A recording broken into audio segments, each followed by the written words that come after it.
Hey now, Brawlers, it's time for another Board Game Brawl review with Nick Minahan, sponsored by BoardGameBliss.com. Hey now, today we're going to take a look at Chew, Cases of the FDA from IDW Games. Now, if you're not familiar with the source material, Chew is a comic book. In fact, they have an introductory issue of the comic that comes in the game box. It has a very interesting story that actually makes me want to go ahead and check out the actual comic, where essentially, I don't know if it's in the near future or just an alternate present day, there was a food-borne avian flu-type virus that killed millions and millions of people across the world, like 23 million people in the U.S., and because of that, chickens were outlawed. Only genetically modified frog chickens, chogs, were allowed to be bred after that. I think that's what I gleaned from the story. And also in the wake of that, the FDA, hence the title, the subtitle of the game, became the most powerful organization in the United States. And they have special investigators that go out and try to put a stop to food-related crimes and potential outbreaks of more plagues. And there's these special psychics in this world who can eat a corpse and determine how it died. They're special corpse psychics. I think they're called Sibopaths. So really bizarre and twisted, but I thought it sounded pretty interesting. And it sounds like it's a really neat idea for a game as well. Now, what this game is mechanically is that each player is trying to solve a case. They'll have a case and then an eventual culprit, and they have to find evidence that links those two together. And you do this through hand management, take that card play. Let's go ahead and take a brief look at how the game is played. Then we're going to come back. I'll let you know what I think.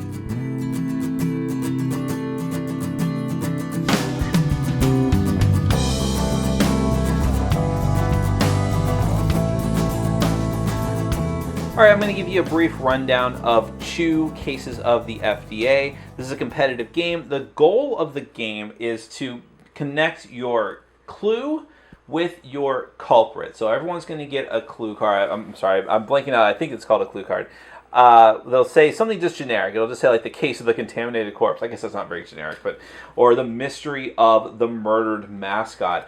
And the important part on this card is the colored border over on this side. It's always going to be on the right-hand side of the card because you're building your set of cards from left to right. So that's the beginning of the clue, and you need to connect that all the way to the end to your culprit, which in my case here is Pengthulu. And you notice that has a yellow border on this side of the card. Or it could be the collector who has a red border on his side of the card.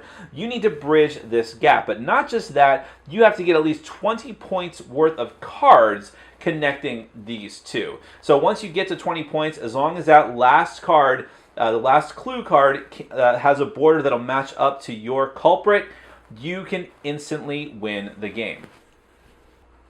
So you'll also start off with a crime scene. The crime scene is going to be 4 cards from the clue deck laid out. The clue cards are what you're going to need to put between the clue, your starting clue, and your culprit in order to make that bridge. Each player starts with 5 investigation cards from the investigation deck. You have a hand limit of 7 if you get more later on. You're also going to start off with 4 chogs. I think it's 4 chogs from the chog bag. Chogs are these little chicken/frog thingies. They are essentially the currency of the game. They're what you're going to use in order to fuel the cards, your investigation cards, and use their special abilities.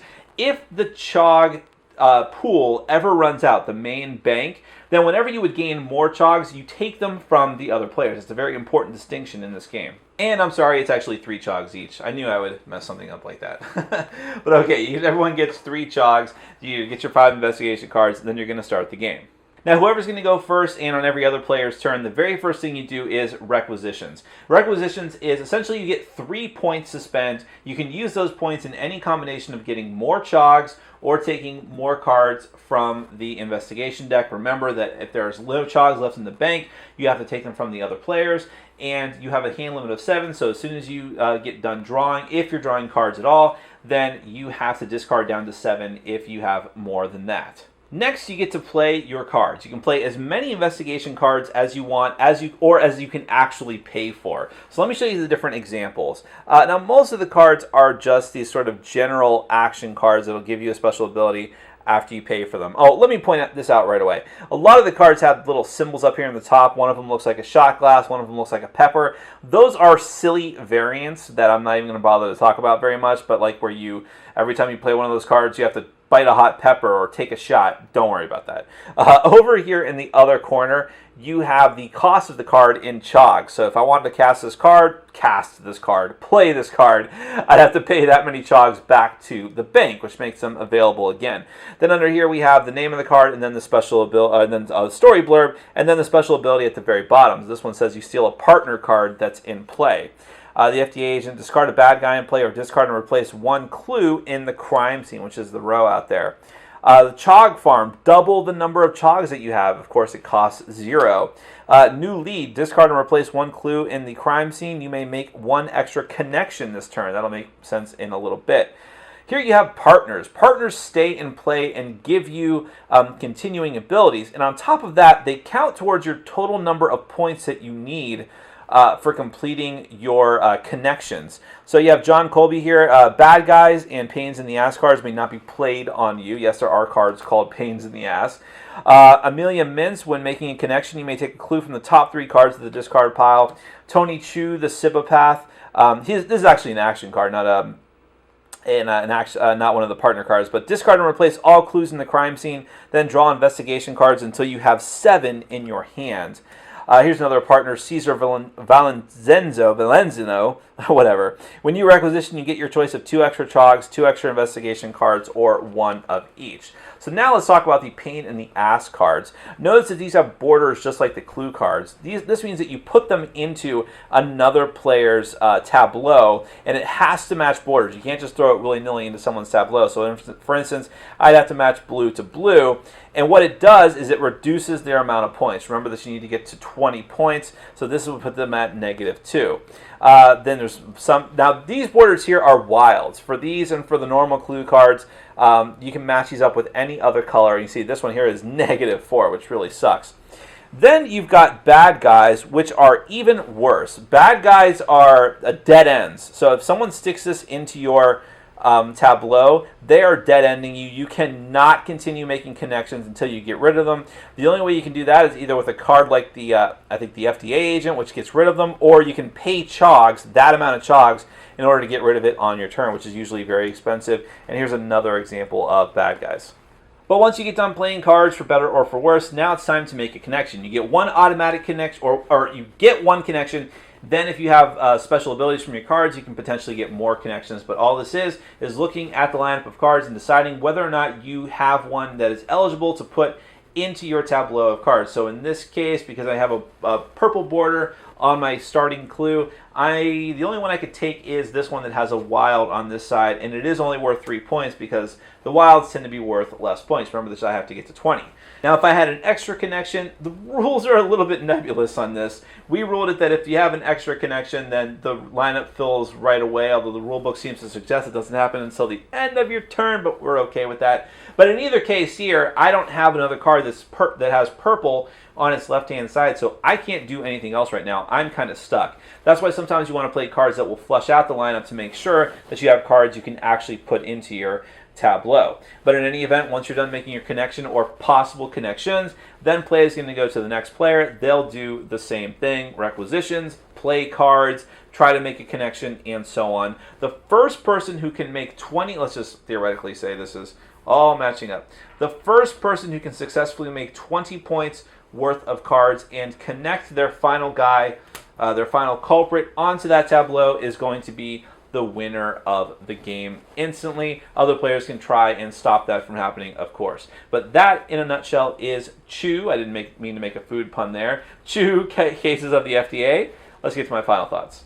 Well, as you probably gleaned already from my intro, I really like the theme of Chew a lot. Or, let me be very specific, I like the idea of the theme of Chew. In other words, the comic book itself, because it doesn't really translate into this game very well. And while I think that people who already like the comic book would be, of course, pre-inclined to try this game, they might be disappointed that you don't really feel like you're one of the characters from the show. In fact, you don't take control of any of the characters from, I said show, I meant comic book. You don't take control of any of the characters from this comic. Rather, you might play cards that feature their artwork, but that's the thing. This is a very light set collection, color matching card game, and it's really hard to feel that you're part of any kind of grand storyline here.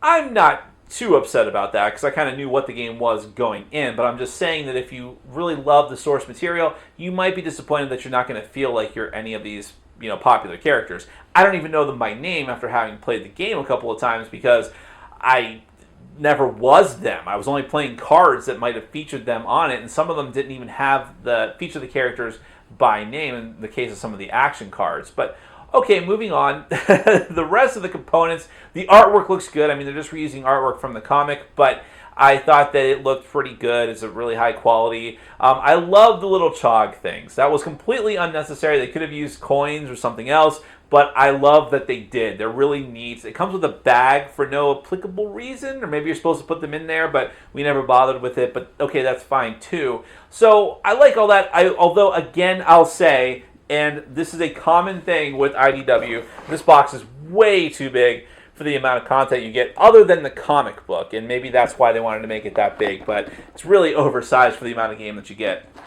So let's talk about that gameplay itself. Like I said, simple, light set collection card game, color matching. I actually think it's pretty cool how you have to, link one card to another and you have to have the different colored sides going on. And the whole requisitions phase is interesting, having the option of getting either chogs, money essentially, or getting investigation cards in the clue, the crime scene area. That's all pretty neat. Again, this is not like innovative, groundbreaking stuff, but it worked well.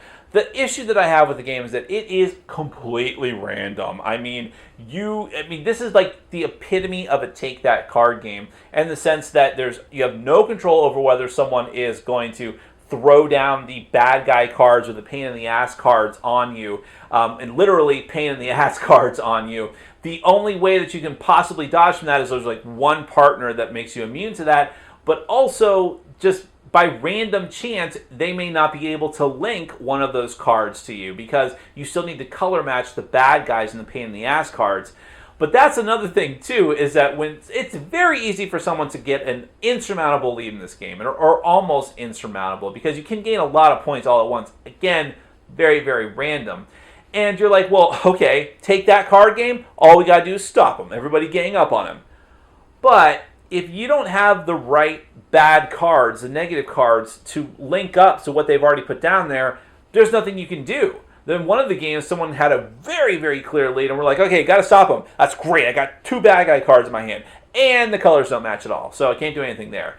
But if you do get lucky, you can just totally hose someone for no reason. So other players were playing negative cards on people who had no shot at winning the game just because, well, I don't have anything else to do with it, and it's only going to fit in your tableau, so I'm just going to do it there. Also, some of the cards are just way more powerful than others. There's cards that just say, take a bunch of chogs, double your chogs, and because of the way the chog system works, I just like saying chog, if there's no money left in the bank, you take them from the other players, which is extremely powerful if you get one of those cards, if you're lucky enough to get one of those cards, because taking chogs from you cripples your turn. You fall behind the other players really, really, really easily. Now, the benefit of this game is that it's very quick, it's very easy to teach, it's very easy to get up and going, and it's not to be taken too seriously. But the very fierce take that elements and just the total randomness about whether or not you're going to do well or whether you're going to get totally hosed at all, and the very abrupt way the game can end. Sometimes the game can drag on a bit too long because players are constantly throwing negative cards on each other. Sometimes it ends really, really quickly where you might get 1 or 2 turns in the game because someone just runs away with it. These things really hurt the game. It could have been at least a pretty decent card game, but because of those flubs, it's not that good. I like some aspects of it. I like the tableau building. I do like the theme, even though it's kind of pasted on. The artwork, the chogs, man, they're really cool. But all those things do not an amazing game make. Rather, this one is just barely okay. If you really want to like card game, if you really love the source material, check it out. Otherwise, I'd probably pass it up. That is Chew, Cases of the FDA from IDW. Thanks for watching. Follow us on Facebook, Twitter, and Patreon. And make sure to check out our sponsor, Board Game Bliss, where you can find an amazing selection of games from around the world. BoardGameBliss.com. Thanks for your support.